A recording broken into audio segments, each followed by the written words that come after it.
Hi friends, ഇന്നത്തെ മെയിലേക്ക് കിടക്കാം. Madam, എൻ്റെ പേര് ജാനകി.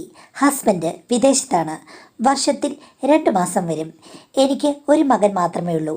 അവനും ഞാനും കൂടെയാണ് ഒരു ഫ്ലാറ്റിൽ താമസിക്കുന്നത്.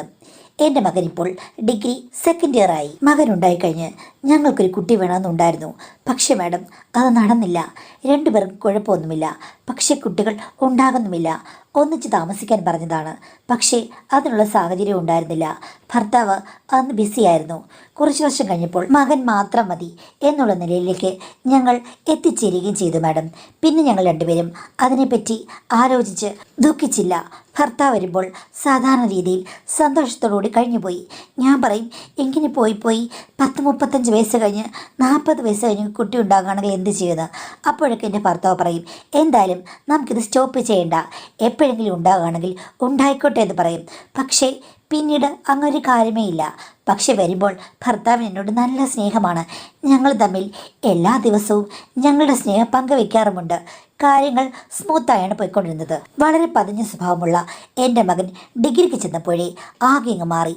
ഒരു 5-6 മാസം കഴിഞ്ഞപ്പോഴില്ലേ മറ്റു പല ഫ്രണ്ട്സിനെയും കൂട്ടി വീട്ടിൽ വരാൻ തുടങ്ങി. അതിൽ പെൺകുട്ടികളും ഉണ്ടായിരുന്നു. നേരത്തെ ഇങ്ങനെയൊന്നുമില്ല.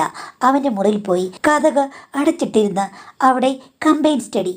പക്ഷേ എനിക്കിതൊന്നും ഒട്ടും ഇഷ്ടമല്ല മാഡം. ഉൾക്കൊള്ളാൻ പറ്റുന്ന ഒരു മനസ്സല്ല. ഭർത്താവിനോട് ഞാൻ പറഞ്ഞു കഴിഞ്ഞപ്പോൾ, നിൻ്റെ വളർത്തുദോഷമാണ്, നീ നിയന്ത്രിക്കണമെന്ന് പറഞ്ഞു.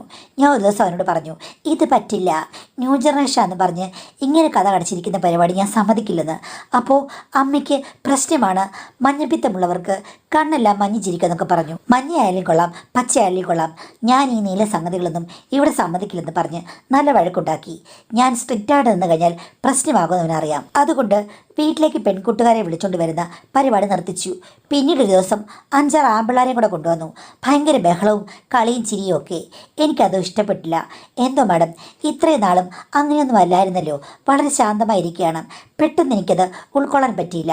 ഞാൻ അവരോട് പറഞ്ഞു, ആമ്പിള്ളാർ വരുന്നതിൽ വലിയ പ്രശ്നമൊന്നുമില്ല, പക്ഷേ 1-2 പേര്, ഇത്രയും പേരെ വിളിച്ചുകൊണ്ട് ഇങ്ങോട്ട് വന്നേക്കരുത്, എനിക്ക് വയ്യ എന്ന് പറഞ്ഞു മാഡം. ദുഷ്ടതയാണെന്നറിയാം, എന്നാലും എനിക്ക് ഈ കളിയും ചിരിയും ഓളങ്ങളും ഒന്നും സഹിക്കുന്നില്ല.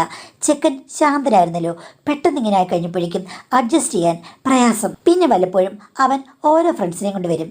ചില ദിവസങ്ങളിൽ അവൻ്റെ മുറിയിൽ വന്നവർ കിടക്കാറുമുണ്ട്.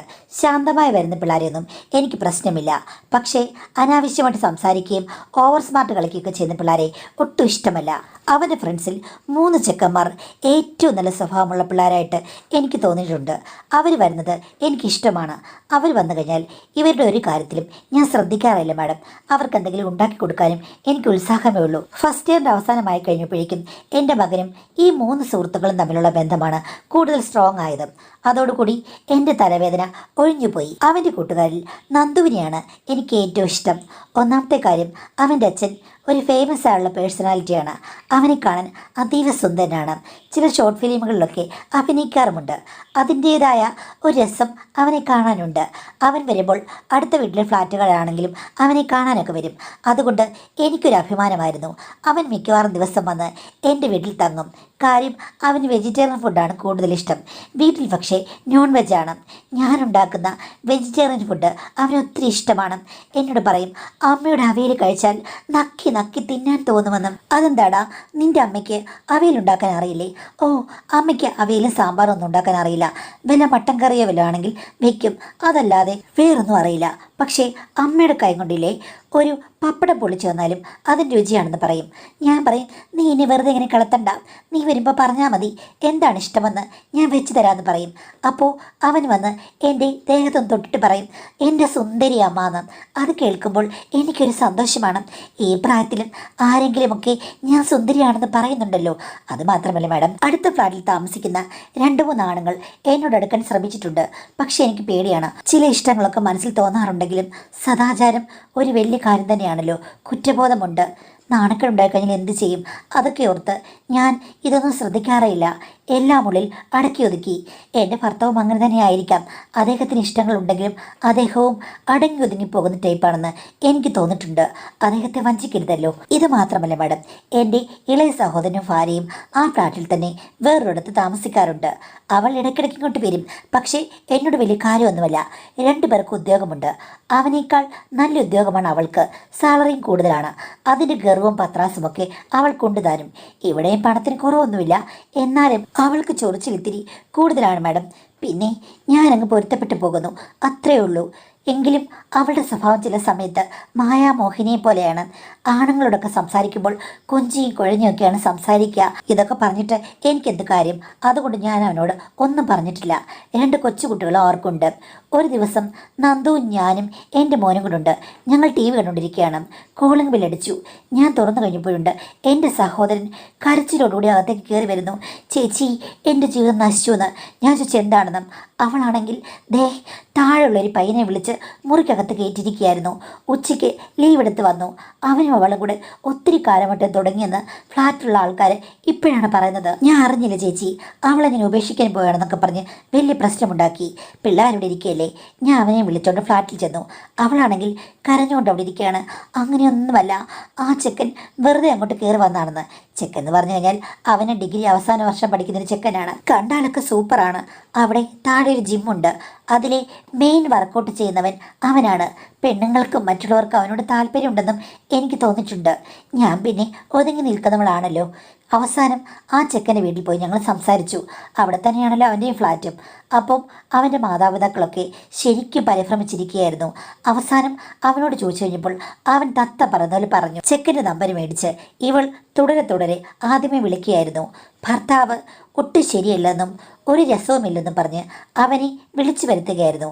ഇപ്പോൾ 3 വട്ടമായി. അത് കഴിഞ്ഞ ശേഷമാണ് പിടിക്കപ്പെട്ടതെന്നാണ് അവൻ പറഞ്ഞത്. അവളാണെങ്കിൽ ഒന്നുമില്ല, ചെക്കൻ വന്നിരുന്ന് TV കാണുകയായിരുന്നാണ് പറഞ്ഞത്. അതൊക്കെ കേട്ടുകഴിഞ്ഞാൽ ആര് വിശ്വസിക്കും മാഡം? എല്ലാവരുടെ വീട്ടിൽ TV ഇല്ലേ? സൗഹൃദമാണെന്നും അവൾ പറഞ്ഞു. അത്രയേ ഉള്ളൂ. ഇതെല്ലാം പറഞ്ഞു കഴിഞ്ഞപ്പോഴേക്കും അവൾ സമ്മതിച്ചു തെറ്റ് സംഭവിച്ചെന്ന്. അവൻ അവളെ ഉപേക്ഷിക്കുകയാണെന്ന് പറഞ്ഞു.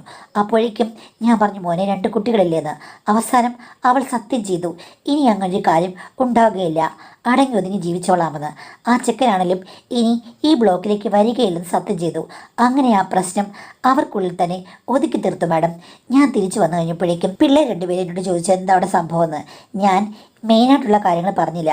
ഇങ്ങനെ ആ ചെക്കൻ ഇവിടെ വന്നിരിക്കുന്നു, അത് മാമന് പ്രശ്നമായി, 2 പേരും തമ്മിൽ ഇത്തിരി പ്രശ്നമുണ്ടായി കഴിഞ്ഞപ്പോഴേക്കും അത് പരിഹരിക്കാൻ പോയെന്ന് പറഞ്ഞു. നടന്ന കാര്യങ്ങളൊന്നും പറഞ്ഞില്ല. കൊച്ചു പിള്ളേരല്ലേ, അനാവശ്യമായ ടോക്ക് നമ്മൾ ഇട്ട് കൊടുക്കരുതല്ലോ. അതുകൊണ്ട് ഞാൻ കൂടുതലൊന്നും പറഞ്ഞില്ല.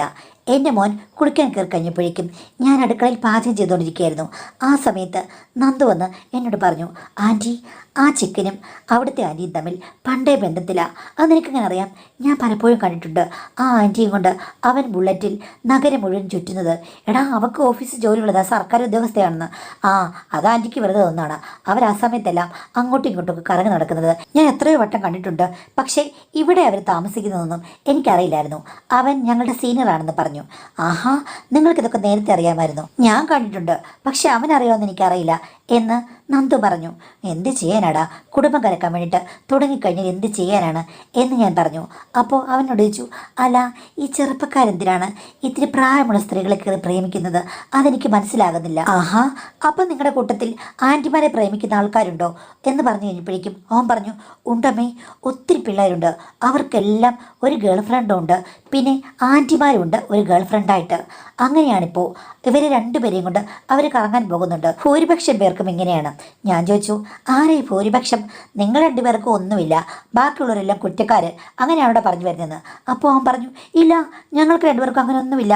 അപ്പം നിങ്ങൾ ട്രൈ ചെയ്തില്ലേ? ഓ അമ്മേ, ഞങ്ങളെ കുറ്റപ്പെടുത്താതെ.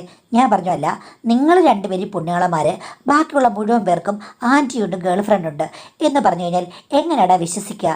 നിങ്ങൾ 2 പേരും എന്താ പുണ്യാത്മാക്കളോ എന്ന് ചോദിച്ചു. അപ്പോൾ അവൻ പറഞ്ഞു, ആ, അമ്മ വിശ്വസിക്കുന്നില്ലെങ്കിൽ വിശ്വസിക്കണ്ട. ദേ, അമ്മ ഇത്ര ഒരു സുന്ദരിയല്ലേ, അമ്മയെ കണ്ടു കഴിഞ്ഞാൽ ആർക്കാണെങ്കിലും ഒരു താല്പര്യം തോന്നും. ഇന്ന് വരെ എൻ്റെ കയ്യിൽ നിന്ന് ഒരു മോശം പെരുമാറ്റം ഉണ്ടായിട്ടുണ്ടോ എന്ന് ചോദിച്ചു. എടാ, നീ പറഞ്ഞ് എങ്ങോട്ടാണ് പോകുന്നത്? ചെറിയ വായിൽ നീ വലിയ വർത്തമാനം പറയുകയാണോ?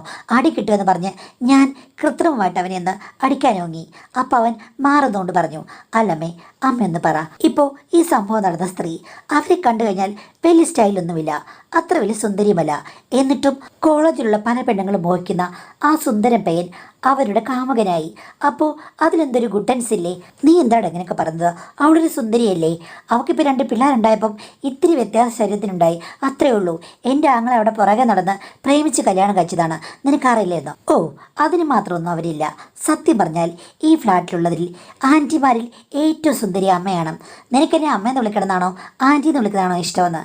അപ്പോൾ അവൻ പറഞ്ഞു, അമ്മയെന്ന് വിളിക്കുന്ന സേഫ്. അതെന്താണ് അങ്ങനെ?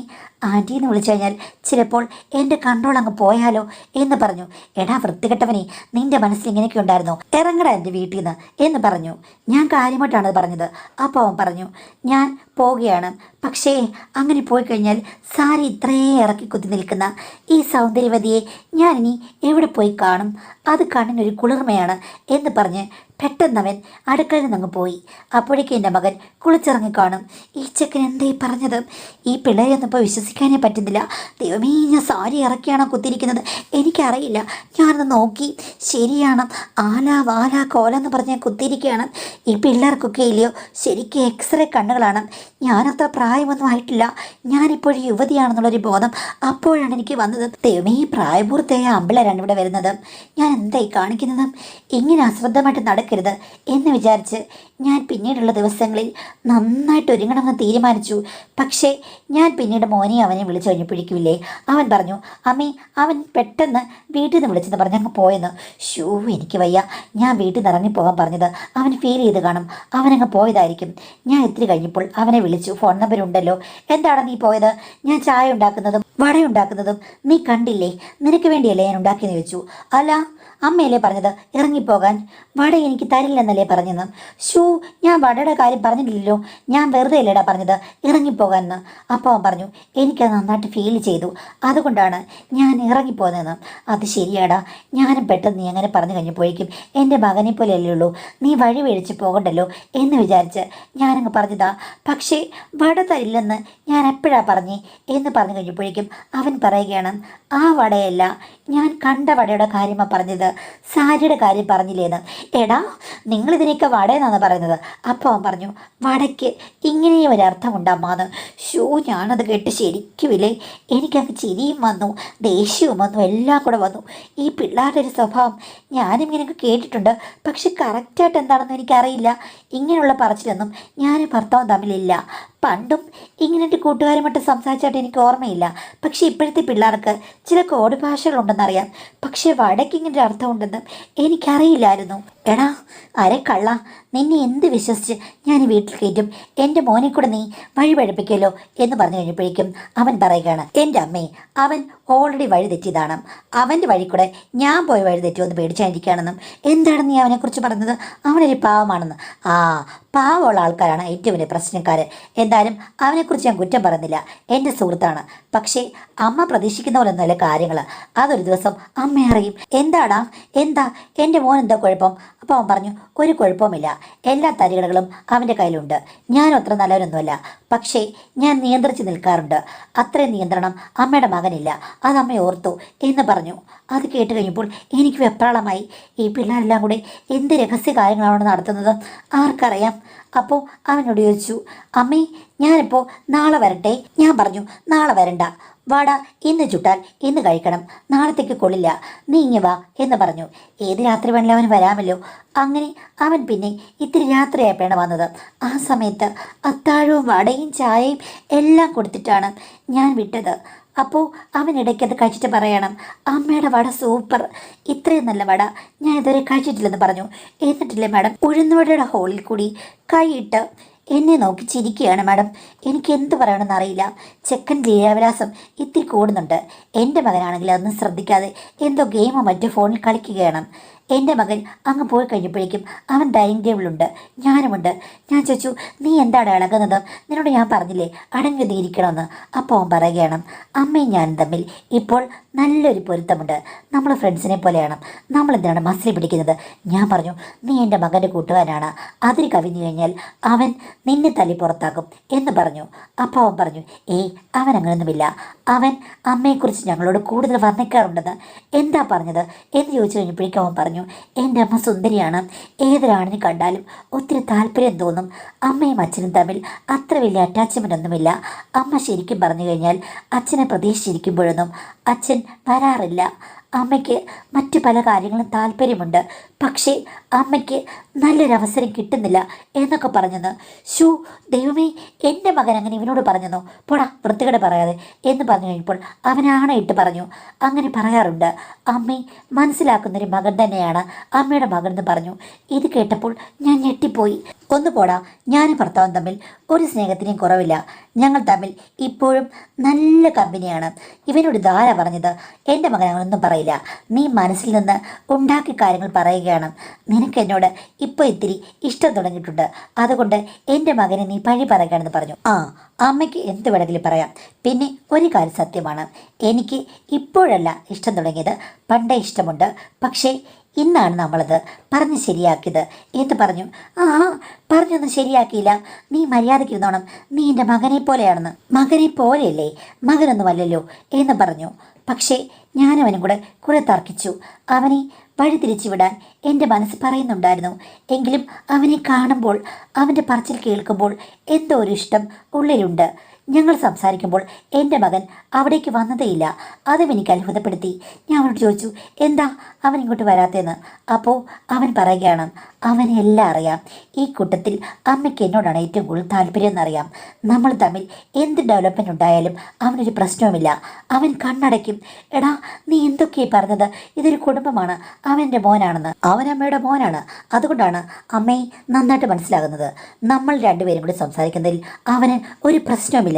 ഞാൻ ചോദിച്ചു, എന്തൊക്കെയാണ് ഇവിടെ നടക്കുന്നത്? അപ്പോൾ അവൻ എന്നോട് പറഞ്ഞു, നേരത്തെ തന്നെ അവൻ്റെ അടുത്ത കൂട്ടുകാരനായ നന്ദുവിനോട് എൻ്റെ മകൻ ചില ഫാൻറ്റസികൾ പറയും.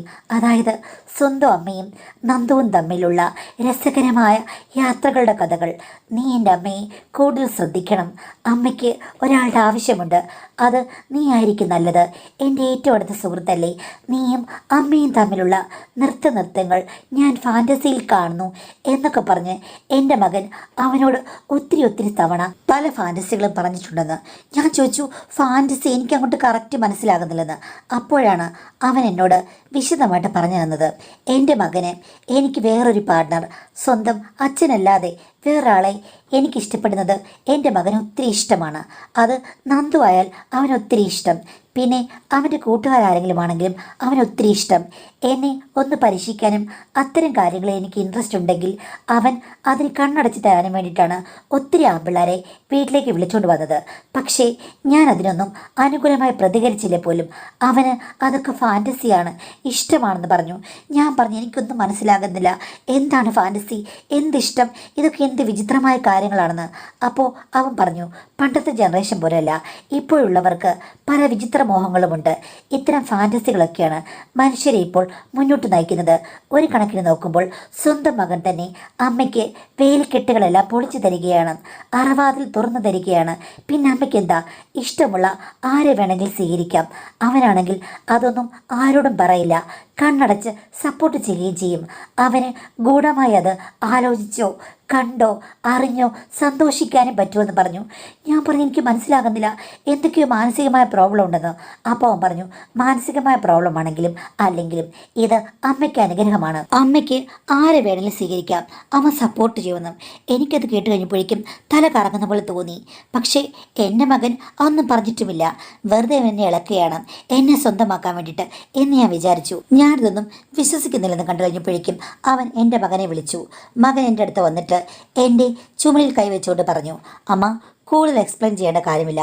അവനും ഞാനും ഏകദേശം ഒരേപോലെ മനസ്സുകൊണ്ട് ചിന്തിക്കുന്ന ആൾക്കാരാണ്. അമ്മയ്ക്ക് ഇഷ്ടമുള്ളതുപോലെ അമ്മയ്ക്ക് ജീവിക്കാം, അല്ലാതെ അച്ഛനെ കാത്തിങ്ങനെ വർഷങ്ങളോളം കാത്തിരിക്കേണ്ട കാര്യമില്ല. പിന്നെ എനിക്ക് കുറച്ച് സ്വാതന്ത്ര്യമൊക്കെ തരണം. അതിന് ബദലായിട്ട് അമ്മയുടെ എല്ലാ കാര്യത്തിലും ഞാൻ സപ്പോർട്ട് ചെയ്യും. ഈ വിഷയത്തെ പറ്റിയിട്ട് ഇനി നമ്മൾ സംസാരിക്കുന്നില്ല. പക്ഷേ അമ്മയ്ക്ക് ഇഷ്ടമുള്ളത് എന്തും ചെയ്ത് മുന്നോട്ട് പോകാം, അതിന് എൻ്റെ സപ്പോർട്ട് കാണും. പിന്നെ നന്ദുവിനമ്മയെ ഒത്തിരി ഇഷ്ടമാണ്, അതുമാത്രം എനിക്ക് പറയാനുള്ളൂ. ഈ വിഷയം ഇനി എന്നോട് പറയണ്ട, ഞാൻ ചോദിക്കുകയില്ല. പക്ഷേ അമ്മയ്ക്ക് ഞാൻ എപ്പോഴും സപ്പോർട്ടായിരിക്കും, ഇതൊന്നും ആരും അറിയുകയില്ല എന്ന് പറഞ്ഞ് അവൻ പെട്ടെന്നങ്ങ് പോയി. എനിക്ക് മനസ്സിലായി, എൻ്റെ മകൻ തന്നെയാണ് നന്ദുവിൻ്റെ മനസ്സിൽ ഇത്തരം ആശയങ്ങൾ വിതറിയത്. ആദ്യമൊക്കെ ഇത് തെറ്റാണെന്ന് ഓർത്തു. പക്ഷേ പിന്നെയും നന്ദു വീട്ടിൽ വന്നു കഴിഞ്ഞപ്പോൾ ഇതൊക്കെ പറഞ്ഞപ്പോൾ എൻ്റെ മകൻ മാറി ഒഴിഞ്ഞ് ഞങ്ങൾക്ക് വേണ്ടി അവസരം ഉണ്ടാക്കി തന്നു കഴിഞ്ഞപ്പോഴേക്കും ഞാനും മാറാൻ തുടങ്ങി. നന്ദു ഇടയ്ക്കിടയ്ക്ക് ഇക്കിളി കൂട്ടാൻ തുടങ്ങി. പിന്നെ പിന്നെ അവൻ എന്നോട് വട ചുടാൻ പറഞ്ഞു. ഞാൻ വട ചുടുകയും ചെയ്തു. പതുക്കെ പതുക്കെ അവൻ വീട്ടിൽ ഇടയ്ക്കിടയ്ക്ക് വന്ന് താമസിക്കാനും തുടങ്ങി. വല്ലപ്പോഴും ഉണ്ടായിരുന്നത് ഫ്രീക്വൻ്റായി. അവൻ്റെ വീട്ടിലതൊന്നും പ്രശ്നമല്ല. ഒരു ദിവസം അവൻ എൻ്റെ മുറിയിലേക്ക് കടന്നു വന്നു. എൻ്റെ മകനാണെങ്കിൽ അപ്പോൾ തന്നെ അവൻ്റെ റൂം കൊട്ടിയടക്കുകയും ചെയ്തു. അത് കഴിഞ്ഞിട്ട് അമ്മ ഒന്നുകൊണ്ട് പേടിക്കണ്ട എന്ന് പറഞ്ഞ് എൻ്റെ അടുത്തിരുന്നു. അന്നാദ്യമായി ആദ്യത്തെ ദിവസം മണിയറിലേക്ക് കയറുന്നപ്പോൾ എനിക്ക് പ്രതീതി ഉണ്ടായിരുന്നു. എങ്ങനെ ഹാൻഡിൽ ചെയ്യണമെന്ന് എനിക്കറിയില്ല. എൻ്റെ ഭർത്താവല്ലോ മുന്നിലിരിക്കുന്നത്. പക്ഷേ അവന് ദൃഢനിശ്ചയമുണ്ടായിരുന്നു. പക്ഷേ എന്നെ അത്ഭുതപ്പെടുത്തിയത് എൻ്റെ ഭർത്താവിനോടുകൂടി താമസിക്കാൻ തുടങ്ങിയിട്ട് എത്രയോ വർഷമായി. ഒരിക്കൽ പോലും എൻ്റെ ഭർത്താവ് എനിക്ക് വേണ്ടി ഇത്രയും നേരം ചിലവഴിച്ചിട്ടില്ല. അതുമാത്രമല്ല, അദ്ദേഹത്തിൻ്റെ തല ഒരിക്കലും കുനിഞ്ഞിട്ടില്ല. ഇവിടെ അങ്ങനെയല്ല. മധു നുകരുന്ന മധുവനായി അവൻ മൂളി വന്നു. തളിർവനങ്ങൾ താനെ തുറന്നു. അത് എന്നെ സംബന്ധിച്ചിടത്തോളം എൻ്റെ ജീവിതത്തിലെ ഏറ്റവും വലിയ മാറ്റമായിരുന്നു. എന്നെ യഥാർത്ഥത്തിൽ സ്നേഹിച്ചത് നന്ദുവാണെന്ന് എനിക്ക് മനസ്സിലായി. നന്ദുവാണ് എൻ്റെ അൾട്ടിമേറ്റ് എയിം. അന്ന് തൊട്ട് എൻ്റെ മനസ്സ് മാറി മറിഞ്ഞു. കാരണം നമ്മൾ പ്രതീക്ഷിക്കാത്തത് നമ്മളുടെ ജീവിതത്തിലേക്ക് ലോട്ടറി അടിച്ച പോലെ വരുമ്പോൾ നമ്മൾ സന്തോഷിക്കില്ലേ? അത് ഒരു തുടക്കം മാത്രമായിരുന്നു. നന്ദു കൂടുതൽ കൂടുതൽ നേരം എൻ്റെ ഇഷ്ടരംഗങ്ങളിലേക്ക് വിഹരിക്കാൻ തുടങ്ങി. ഞാൻ പറഞ്ഞു, എനിക്കൊത്തിരി ഇഷ്ടമാണ് ചില കാര്യങ്ങളെന്ന്. അവൻ പറഞ്ഞു, എന്നോട് പറഞ്ഞാൽ മതി, അത് അമ്മ പറയുമ്പോൾ മാത്രമേ ഞാൻ നിർത്തൂന്ന്.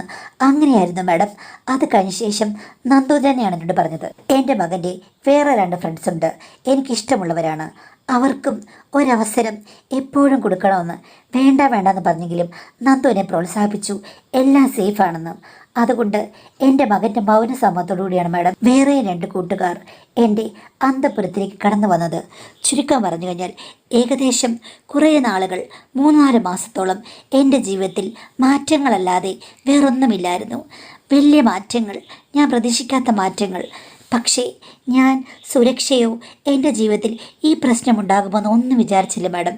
അവസാനം എനിക്ക് മനസ്സിലായി, കാര്യങ്ങൾ കൈവിട്ടു പോയിരിക്കുന്നു. എനിക്ക് ഡേറ്റ് തെറ്റി, അബദ്ധം സംഭവിച്ചിരിക്കുന്നു. ഒരിക്കലും അങ്ങനെ ഉണ്ടാകില്ലെന്നാണ് കരുതിയത്. ഞാൻ പേടിച്ച് വിറച്ചുപോയി. ഭർത്താവിനോട് പറയാൻ പറ്റില്ലല്ലോ. നന്ദുവിനോട് പറഞ്ഞു കഴിഞ്ഞപ്പോൾ നന്ദു എൻ്റെ മകനോട് പറഞ്ഞു. എന്തായാലും അവർ 2 പേരും കൂടിയാണ് ഒരു ഡോക്ടറെ സജസ്റ്റ് ചെയ്തത്. കുറച്ച് പണം ചിലവായി. ഇങ്ങനെയൊന്നും നടക്കുമെന്ന് സ്വപ്നത്തിൽ പോലും ഞാൻ വിചാരിച്ചതല്ല മാഡം. എനിക്ക് ഇനി അങ്ങനെയൊന്നും സംഭവിക്കാത്ത പ്രായമാണെന്നാണ് ഞാൻ കരുതിയത്. ഇതൊക്കെ കഴിഞ്ഞതിൽ പിന്നെ എനിക്ക് കുറ്റബോധമാണ്. നന്ദു പറയാറുണ്ട്, ഒരു പ്രശ്നവുമില്ല, ഇതൊക്കെ പെട്ടെന്ന് പിക്കപ്പ് ചെയ്യും, 2 ആഴ്ച കൊണ്ടെല്ലാം ശരിയാകുമെന്ന്. പക്ഷേ എൻ്റെ മനസ്സ് വല്ലാതെ അസ്വസ്ഥമാണ് മാഡം എന്നൊക്കെയാണ് പറഞ്ഞിരിക്കുന്നത്. അപ്പോൾ നിങ്ങൾക്കൊരു കാര്യം മനസ്സിലായല്ലോ, ഭർത്താവിൻ്റെ എന്തോ പ്രശ്നങ്ങൾ കൊണ്ടാണ് നിങ്ങൾക്ക് 2ാമതൊരു കുട്ടി ഉണ്ടാകാതെ ഇരുന്നത്. ഇതിപ്പോൾ 3 കുട്ടികൾ വന്നു, അവരെ പരിചരിച്ചു, പോയി കഴിഞ്ഞപ്പോൾ നിങ്ങൾ ഇപ്പോഴും അധികം പ്രായമൊന്നും ആയിട്ടില്ലാത്ത സ്ത്രീ ആയതുകൊണ്ട് ഇങ്ങനെ സംഭവിച്ചു, അത് ഒഴിവാക്കുകയും ചെയ്തു. പക്ഷേ നടന്ന കാര്യങ്ങളെ ന്യായീകരിക്കാൻ പറ്റില്ല. കാര്യം സ്വന്തം മകൻ തന്നെ ഇതിന് കാരണക്കാരനാണോ എന്ന് എനിക്ക് നല്ല സംശയമുണ്ട്. കാര്യം ആ ചെക്കൻ കണ്ട വീഡിയോ ഒക്കെ കണ്ട് വല്ല ഫാൻറ്റസിയൊക്കെ കൂട്ടുകാരിൽ കുത്തി നിറച്ച് അതിനുള്ള സ്വാതന്ത്ര്യവും കൊടുത്തു. നിങ്ങളാണെങ്കിൽ യാതൊന്നും നോക്കാതെ അതിൽ എടുത്തു ചാടുകയും ചെയ്തു. അതൊക്കെ വലിയ തെറ്റാണ്. ഒരിക്കലും അതിനെ ഒന്നും ന്യായീകരിക്കാൻ പറ്റില്ല. അതിലുമുപരി 1-2 പേര് അല്ലെങ്കിൽ 3 പേര് ഇത്രയൊക്കെ ആകുമ്പോഴേക്കും എന്താ മനസ്സ് വിചാരിക്കേണ്ടത്? ഇങ്ങനെ കുറേ ആൾക്കാരുള്ളപ്പോൾ എന്തായാലും എന്തെങ്കിലും രോഗങ്ങളുടെ ചാൻസ് ഉണ്ടല്ലോ എന്ന് വിചാരിച്ചെങ്കിലും സുരക്ഷാ കാര്യങ്ങൾ ചിന്തിക്കാതിരുന്നത് നിങ്ങളുടെ അബദ്ധമല്ലേ? അത്രയും അങ്ങോട്ട് ബ്ലൈൻഡായിട്ട് പോകുമോ? അങ്ങനെയാണെങ്കിൽ അബദ്ധങ്ങളും ഉണ്ടാകും, അതിനൊന്നും പറഞ്ഞിട്ട് കാര്യമില്ല. ഇപ്പോൾ അബദ്ധം സംഭവിച്ചു, അത് ഓക്കെ ആയി. പക്ഷേ ഇനിയിപ്പോൾ അവരുടെ ഫാൻറ്റസിക്ക് മറ്റു കാര്യങ്ങളൊക്കെ നിന്ന് കൊടുത്തു കഴിഞ്ഞാൽ, അല്ലെങ്കിൽ പിള്ളേരെ പറഞ്ഞ പോലെ കേട്ട് കഴിഞ്ഞാൽ രസമുണ്ടായിരിക്കാം, പക്ഷെ ചിലപ്പോൾ നിങ്ങളുടെ പേര് നന്നായി ചീത്തയാകും. ഭർത്താവുമായിട്ട് ചിലപ്പോൾ പിരിയേണ്ടി വരും. മകന് ഇതേപോലുള്ള വ്യത്യസ്തമായ മാനസികാവസ്ഥയൊക്കെ ആയതുകൊണ്ട് നിങ്ങൾ ഇത്തരം ഗ്യാങ്ങിൽ പെട്ടുപോകാതിരിക്കുക. ഈ പ്രശ്നമാകുന്നതോടുകൂടി ഇതിൻ്റെ കാര്യം പറഞ്ഞ് അവരെ അകറ്റുക. എനിക്കിനി വയ്യ, റിസ്ക് ഒന്നും എടുക്കാൻ വയ്യ, എനിക്ക് പേടിയാ എന്ന് പറഞ്ഞ് ഈ കാര്യത്തോട് യാതൊരു താല്പര്യവുമില്ലാതെ എല്ലാവരെയും അവിടുന്ന് പറഞ്ഞു വിടുക. മകൻ മാത്രം മതി വീട്ടിൽ, മറ്റുള്ളവർക്ക് പ്രവേശനം നിഷേധിക്കുക. അങ്ങനെ ജീവിക്കുന്നതാകും നല്ലത്. അല്ലാതെ എൻജോയ്മെൻറ്റ് എന്നുള്ള പേരിൽ എടുത്തു ചാടിക്കഴിഞ്ഞാൽ അതിന് വരുന്ന ഭവിഷ്യത്തുകൾ നിങ്ങൾ എത്രത്തോളം നന്നായി മാനേജ് ചെയ്യുമെന്ന് അറിയില്ല. ധൈര്യം കൂടുതലുണ്ടെങ്കിൽ എന്തുമാകാം. അല്ലാത്തവർ കഴിഞ്ഞത് മറക്കുക, വേവലാതിപ്പെടാൻ വേണ്ടി ഇത്തരം കാര്യങ്ങളിൽ ചെന്ന് ചാടാതിരിക്കുക.